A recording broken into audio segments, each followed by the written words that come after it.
Today I'm going to cook with an ingredient I've never cooked with before. I'm going to make potato soup. And stick around to see what that ingredient is. It's something that is in other products, but it's separated. I made something else. I separated this part and looked up how to use it. So I'm going to make potato soup using it. It's a quick, easy potato soup recipe. You don't have to use this ingredient, but hopefully it'll be good. We'll see. I'm going to start out my recipe today by cutting up some potatoes that I peeled most of the peel off, but I left some on. I generally leave more than this, but it had a few spots here and there, so I'm just going to chop these up.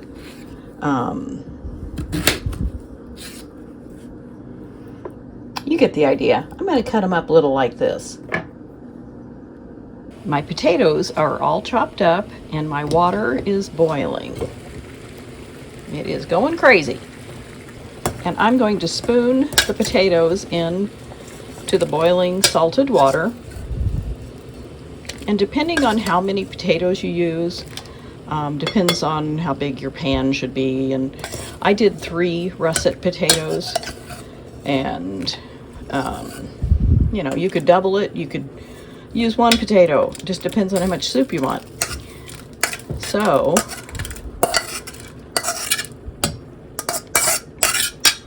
there are my potatoes in the boiling water.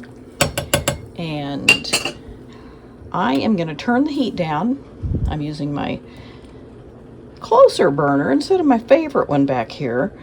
But I'm going to turn the heat down from 9 to about 5.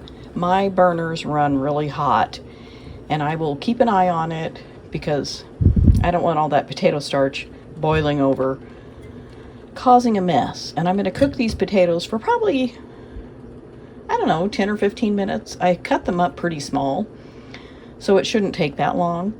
But I will keep an eye on them and let you know how long I did cook them for when they are fork tender.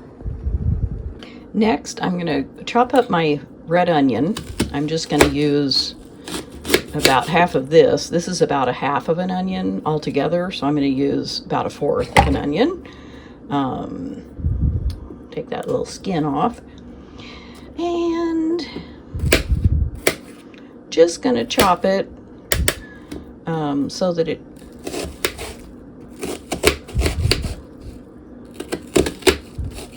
can cook quickly.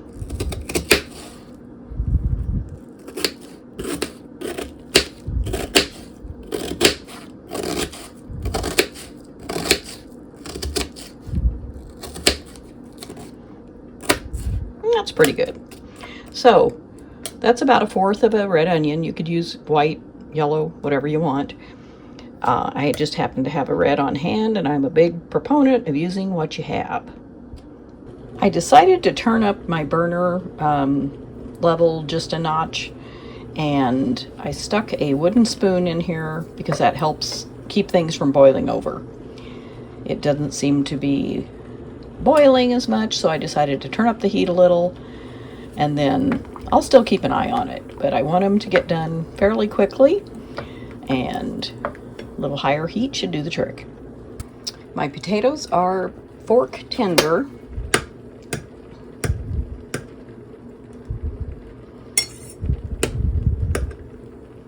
So they'll cook a little bit more when I add the milk and other ingredients. So I'm going to go ahead and take them off the heat and turn the heat down to about 2.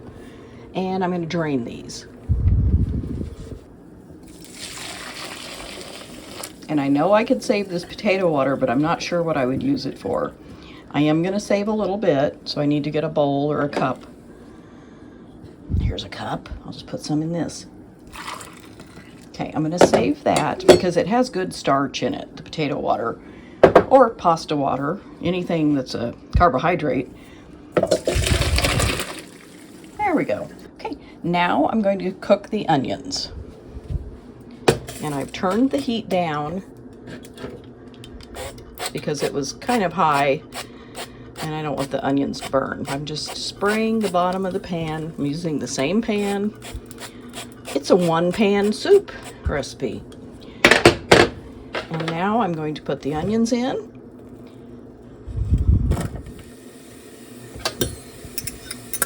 And I'll just cook these till they're wilted. I think cooking with onions is a really good idea because it gives such good flavor to whatever you're making for the most part. Now I'm going to get my cheese ready. I love potato soup with lots of cheese in it. And I have several packages of sliced cheese in my fridge, so I'm going to use up some of these. Sadly, my guest and the cat who were staying here are gone, and some of this provolone cheese was theirs. The cat didn't eat it, but the house guest did. So I'm going to use up some of it. I mean, I like it okay. It's not my favorite, but I'm going to use, I've got 4 slices, 2 of provolone, 2 of cheddar, and I have some hickory smoked Gouda. And I've found that just about any cheese I use in potato soup is pretty tasty. So I'm going to use a couple slices of this. And this has papers in between, so I need to remove the papers.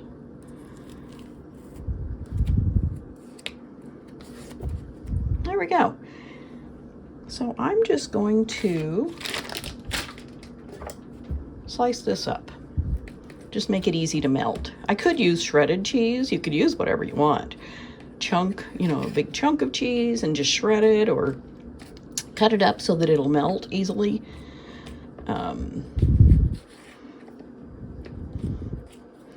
Again, I like using what I have on hand. And since I have extra provolone cheese that I'm not the biggest fan of, I mean, I'll eat it. I'm not going to let it go to waste.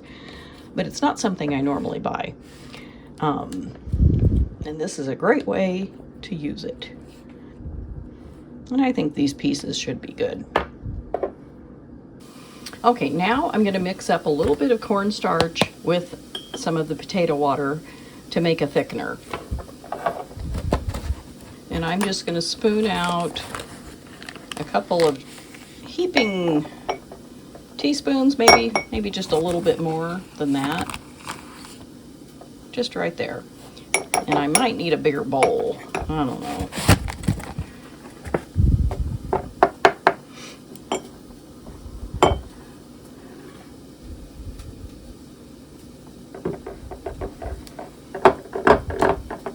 I could shake this like in a jar or something to keep it from being lumpy, but we'll see what happens here.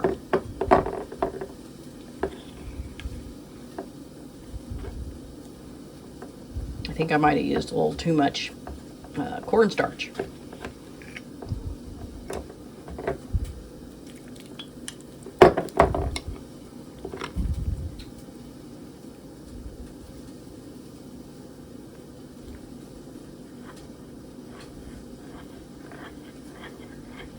Okay, it's dissolving.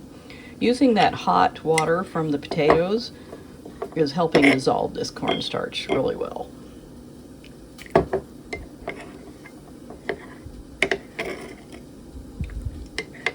Not too bad. Add a little bit more water.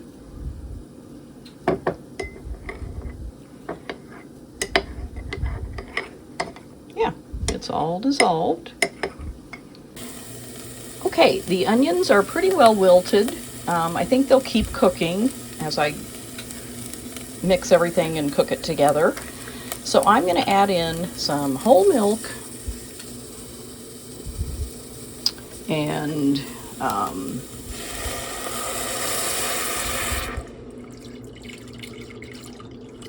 put it right in there.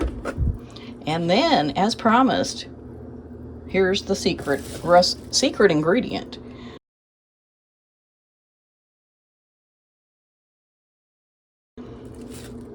I have it in a baby pickle jar, but that's not what it is.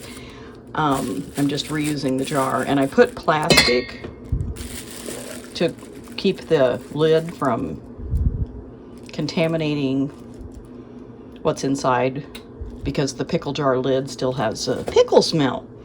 But this is whey. This is the leftover liquid, the whey, because I recently made yogurt, and I made it for the first time. I didn't make a video about it because I wanted to make sure that it was going to turn out. So I'm going to pour this in. It's the liquid after I strained the yogurt through cheesecloth. There was probably a little over a cup in there, and it's going to have the effects of like buttermilk. It'll give it a tangy taste, which I love buttermilk. If you don't, you might not want to use whey for anything, but you can use it in soups like I'm doing. You could put it in smoothies. You could probably use it instead of water in like to make pancakes. All kinds of uses, because whey is very healthy. It's a good source of protein. So this will be interesting. It's the first time I've ever used whey in anything, and I'll be curious to see how this comes out. But I'm going to turn up the heat back to like 5 or 6, and I will put the potatoes back in, and then near the end I will stir in the cheese to get that melted. So I'm going to put the potatoes into the milk and whey and onion mixture. There we go. And I'm going to wait till the end to put in the thickener that I made with the cornstarch and the potato starch water. So right now it's pretty thin, but I may blend some of the potatoes. That also acts as a thickener. I'll have to see. But for now, I'm going to put the lid back on.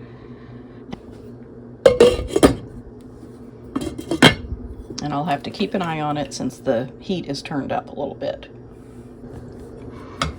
Okay, the soup has been cooking together with the milk, whey, and potatoes and onions for probably about 15 or 20 minutes.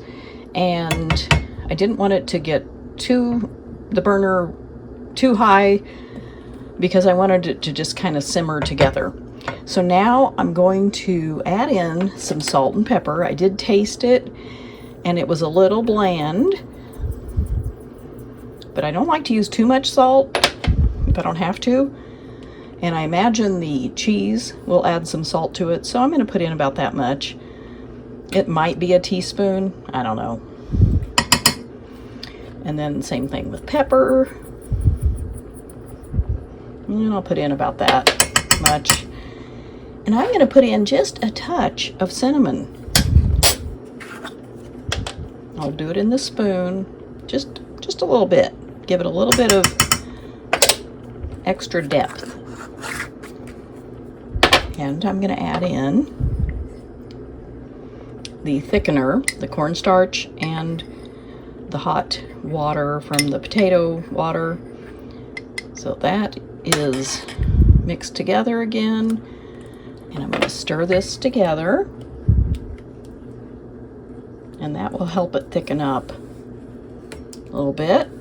And I have a potato masher here, so I'm just going to give it a good mash in here. You don't have to do this. This will also help thicken up the soup, because the potatoes, will release more of the starches. And if you want it real chunky, leave the potatoes and don't do this. Or if you want it creamier, you could put the whole thing, when it's cooled, into a mixer or blender and do that. But this will give it kind of a creamier texture, but not entirely. There will still be a few chunks in there. And I'm going to turn the heat down a little bit.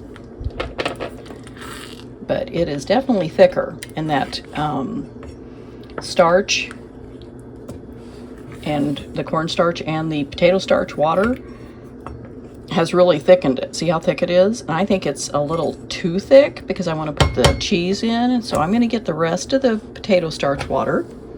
I'm just going to pour that in. And I'll stir that in. Yeah, that's giving it a little bit more. It's easier to stir. I don't want it to get too thick and stick or be, you know, like paste. So I'm going to turn the heat down a little bit more. And now I'm going to stir in the cheese. And again, you could use whatever kind of cheese you like. You can use shredded, you can shred the cheese. You can leave the cheese out, whatever you like.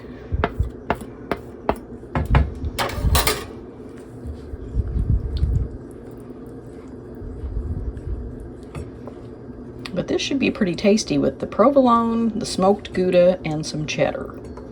And there, I just used 2 slices of each because it's kind of what I had. And I wanted to use up some of that provolone. And I've also used cream cheese before, or sour cream. It's whatever you have on hand that you think would taste good. It's getting cheesy.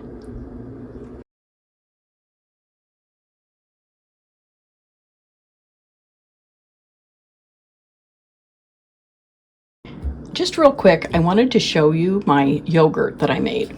I put it in this container, and I could have let it drain some more, get more of the whey out. It's kind of a little thin, but it's good. I've been eating it. I had 2 containers, this one plus another one that was maybe a third full, and that was just from 1/2 gallon of milk and 2 tablespoons of yogurt as a starter.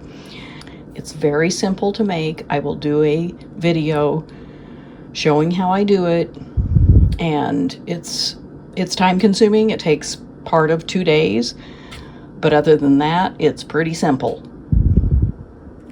Here is my bowl of creamy potato soup. It's very cheesy, and my secret ingredient, whey. So I'm going to taste it. It is really good. The whey, I think, gives it that buttermilk kind of tangy taste, which I love. If you're not fond of that, you may not want to use it, but like I said, whey can be used in all kinds of ways. And, you know, if you want the extra protein and you have whey on hand, there are lots of options for using it. I think I have cheese right here. So, let me know if you ever make creamy soups, or have you ever used whey in a recipe. I'd really be eager to learn what you use it for, because I'd had it in the refrigerator a couple days and I thought, I need to use that. I don't know how long it will last. I could possibly freeze it. I don't know. It's the first time I ever made yogurt and had whey on hand. And I thought, I'm going to keep it. I'm not going to throw that down the sink. So I'm eager to know how you use whey, if you use whey. Would you use whey? I'd like to know. And thanks so much for watching, and I'll see you next time.